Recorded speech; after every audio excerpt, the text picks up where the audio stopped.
Welcome to Tri Point Church in Oscoda, Alpena, and Ogama counties, connecting to God, to people, and community. It has been a joy for Susan and I to come and be with you, to serve with you, to get to know you, to laugh with you. I've developed very close friends here, and we've come to love you very much. Thank you for your kindness. On March the 28th, 1982, a man by the name of Mark Farnham robbed a bank in Wyoming. He was armed with a .32 caliber revolver. About an hour later, he was speeding down a Wyoming highway when a Wyoming State Patrolman by the name of Steve Wyatt pulled him over for speeding. Trooper Wyatt had not even exited his car when Mark Farnham jumped out of his car with his .32 caliber pistol aimed at the windshield of the patrol car and fired a shot. The bullet went through the windshield, went through Officer Wyatt's sunglasses and into his left eye. There it stopped, blinding him for life. Then Farnham walked to the patrol car, into the window of the patrol car, and shot Officer Wyatt 4 more times, one of the bullets lodging 1/4 of an inch from the spinal column. He then returned to his car and drove away. 24 hours later, he was caught in a roadblock and arrested. He was tried and sentenced to 55 to 75 years in the Wyoming State Penitentiary in Laramie. Officer Wyatt recovered from his wounds, and as soon as he was able, he resigned as a state trooper. He began to overindulge in the painkillers the doctors had prescribed. He began to drink heavily, and he drifted from job to job for about 4 years. Finally, his wife, Marion, said to him, "You've got to move on from this. You've got to get over this. You've got to forgive Mark Farnham for what he's done to you." Finally, 4 years later, in 1986, Officer Stephen Wyatt drove to Laramie to the state penitentiary, and he had a visit with Mark Farnham. And he forgave him for what he did. And that was the beginning. And over the next several years, he began to turn his life around. He became a deputy sheriff in one of the counties in Wyoming. Then he ran for and was elected to the Wyoming State Legislature. He kept petitioning the governor of Wyoming to create a pardon for Mark Farnham, because that's the only way he would get out of prison, or else the sentence was so long he was going to die in prison. 2 governors were elected, and both governors denied the pardon. In 2002, Wyatt announced that he was a candidate for the governor of Wyoming. His platform was to pardon Mark Farnham. He didn't get elected. Mark Farnham is a common name, probably a lot more common than Sparks or Yoder or any others. And his condition is the same as ours, a common condition, a condition of poor choices, a condition of a tainted past, a condition of deep regrets, both emotionally and physically and spiritually, with words and thoughts and actions. We all have a past, don't we? I remember as a young boy, I lived in fear of what my teachers called my permanent record. At S. Helen Jones Elementary School in New Albany, Indiana, there is a very thick file folder that says, "This is the permanent record of Jimmy Sparks." Every time I was late for school, every time I pulled Sue Ann Harper's pigtails, every time I threw a rock, every time I skipped class, every time I stayed too late at recess, they marked it down in my permanent record. And you have it in yours too. We all have a permanent record, like Mark Farnham's. And we cannot change the past. God cannot change the past. What has happened, what is done is done. Those memories that we have with us will always be with us. We cannot change that. The past will always impact our present and our future. As the great philosopher and theologian Flip Wilson once said, the past is behind us, but it's also with us, and always will be with us. It's our permanent record. But the solution to all of this is forgiveness. We need to forgive, and we need to be forgiven. That's the only solution to this permanent record dilemma we have in our lives. Now, this forgiveness that we need to receive and to give doesn't change what's happened. It doesn't change the consequences of what's happened. The poor choices and the results are still there. Everything's there with us. It's our permanent record. Forgiveness does not mean that the things in the past are forgotten, but it means that they exist as if they were forgotten. Now, let me make some clarities to what this does not include. If every one of us, for example, have regrets.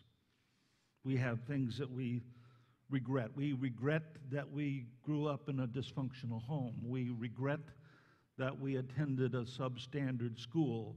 We regret that we were assaulted by a mugger. We regret that we were not given chromosomes to be extremely athletic. We regret that we were hit by a drunk driver. Some things were simply out of our control. And we need not to be a victim of those things and not to victimize ourselves. But we do need to understand that there are certain regrets that we don't need to be forgiven for. They just happened. But we also need to understand the difference between that and forgetfulness. Because to forgive is not to forget. And there is no need to forget what's been forgiven. No need to forgive what's been forgotten. Forgiveness doesn't deny the reality of suffering. It doesn't deny that we don't always forgive everything. But forgiveness is letting go of our desire to get even. We always remember, but we just don't have to get even for it. Now, with those clarities, let me say three things. And if you want to write these down in your insert, I invite you to do that if that helps you. Each one of us needs to make these three statements. Number one, I want to be forgiven by God. I want to be forgiven by God. The most important relationship we have is to be forgiven by God, to have no separation in that channel of communication, that channel of relationship between ourselves and God, to find that our identity is defective at its core, is to say we need forgiveness, and we want that identity to be restored, that spiritual identity. I think of King David. Now, you recall the story how King David seduced Bathsheba. And then when he found out she was pregnant, he sent for her husband, Captain Uriah, to be sent into the thick of battle to be killed so that he would be free to marry her. In Psalm 51, he began to confess this sin to God. He was referring directly to what happened between him and Bathsheba and Uriah. And he says, "Have mercy on me, O God, according to your great and unfailing love. According to your great compassion, blot out my transgressions. Wash away all my iniquity and cleanse me from my sin. For I know my transgressions and my sin is always before me. Now look at that line. Against you, you only have I sinned and done what is evil in your sight. Against you and you only? What about the sin against the woman you seduced? What about the sin against the man you had murdered? What about the sin against the officers in the army that you betrayed? What about the sin against the nation that you misled? Against you and you only have I sinned, he says. And you know why? Because when we sin against other people, we sin mostly against God. We at most require his forgiveness. We need to understand that every wrongdoing we have by thought, by word, by action is mostly against what God wants us to do. We may betray our wife or our husband. We may shout at our kids. We may ignore our parents. We may hate our employers. We may cheat our employees. We may gossip about our neighbors and all of those things, but it is mostly against God. Against you, you only have I sinned and done what is evil in your sight. So now how do I get forgiveness? Well, God can't say, well, skip it, no big deal. Because it is a big deal. It is such a big deal that your forgiveness required the blood of Jesus Christ on Calvary's cross. I will shed the blood of the divine for the sin of the human. And it will be my big deal to understand how great your sin is and your separation from me, God says. So we need mostly, firstly, to be forgiven by God. Secondly, we need to be forgiven by others. We need to know that others need to understand that we've done wrong to them. That's harder to get forgiveness from others than it is to get forgiveness by God, because others, they're not nearly as eager to forgive us as we think they are. They're not nearly as anxious to forgive us. They do not see it from our point of view. And even if they do forgive us, they often attach strings to it. Look at Matthew 5, verse 23. Therefore, if you're offering your gift at the altar and there remember that your brother has something against you, leave your gift there in front of the altar. First go and be reconciled to your brother, then come and offer your gift. The principle here is that if you've sinned against someone else, you need to go and ask for their forgiveness. Now, here's what that means. That means you're going to have to make some restitution. You're going to have to pay back the money. You're going to have to embarrass yourself by admitting you were, wrong. I knew you could say it. You're going to have to make some promises. You're going to have to understand that these people, for their sake, need to forgive you at times. And for your sake, you need to admit that you were wrong. David Augsburger is a counselor and an author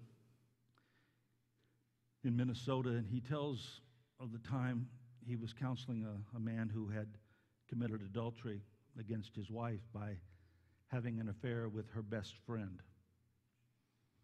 And in his book, he talks about how his client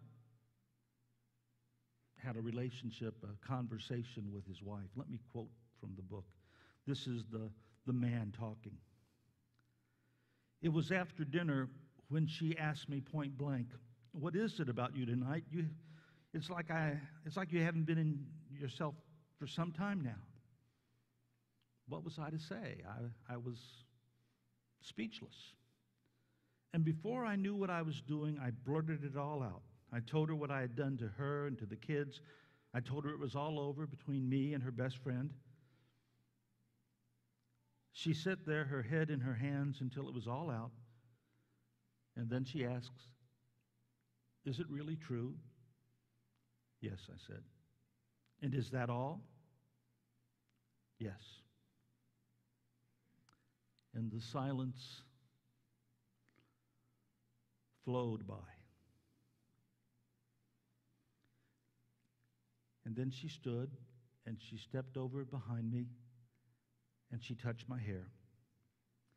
And I looked up to see her eyes all tear shiny. And she said, "I forgive you. Let's start over from here. Let's go on with life together." It was too much for me to take. Then I saw, as though looking at myself from outside, that I was trembling and my teeth clicked together for a moment. I could feel my face turning red and burning, and then everything began to blur. "Why," she said, why, you're angry." And I nodded my admission. "You wanted me to hit you, didn't you?" "Yes." "No," she said. "I wouldn't hit you. That would have only justified everything you did. And it might have touched off both of our tempers for the last time. No, I forgive you. That's our only hope if we're ever going to live together again." And that's when the healing happened. Her forgiving me like that, it broke my heart. It broke down my last resistance, my last self-justification. You see, I was still blaming her and her work and her busy work schedule for my unfaithfulness. Her forgiveness was so unexpected. It was like she reached into resources I didn't know she had and forgave me. She gave me back my life.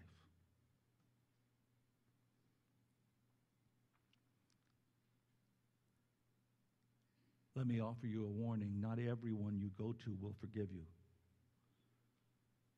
It's their choice. Some people who need to forgive you have died, or they've moved away, or they simply will not listen to us, or some of the statements you make may bring greater harm than you've already done. But you have to make a decision in advance of seeking the forgiveness of others, and that means that you will forgive them for their lack of forgiveness. You need to be forgiven by others. And number 3, I want to be forgiven by me. But before we can forgive ourselves, we have to be forgiven by God and forgiven by others.